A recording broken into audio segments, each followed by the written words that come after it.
Abu Talib payg'ambar sollallohu alayhi vasallam o'zini qaramog'iga oldi. Abdul Muttolib vafot qilganidan keyin. Abu Talib Abdul Muttolibdan ham faqirroq kishi edi. 10 ta bolasi bor. Otasiga bolalari yordam berardi tirikchilikka. Endi ularning qatorida payg'ambar sollallohu alayhi vasallam ham mehnat qilishlikka yoshligidan majbur bo'lgan. Chunki bu ham bir siz bilan bizga tarbiyaki, ozgina tirikchilik qilishlikka qodir bo'lib qolishligi bilan payg'ambarimiz amakisini yelkasida o'tirgani yo'q.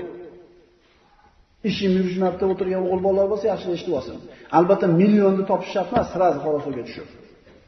O'sha nima bor? G'ish qo'yaptimi? Shu ham tirikchilik. Birovni uyda mardlikor ishlayapti, shu ham tirikchilik. Payg'ambarimiz birovni yelkasida o'tirgan emas hech qachon. So'raylik shu savolni. Eng afzal odam qaysi? O'zini qo'lini mehnati bilan tirikchilikni o'tkazayotgan odam. Payg'ambarimiz sollallohu alayhi vasallam 8 yoshga kirganidan boshlab 21 yoshigacha cho'ponlik bilan shug'ullangan. Cho'ponlik bilan.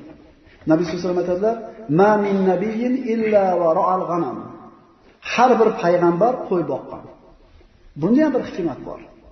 Chunki hayvon bilan muomala qilgan, hayvonga bir parvarish qilgan kishining qalbida rahm shafqat, halimlik, sabr hamda boshqaruvchilik sifatlari tarbiya topadi.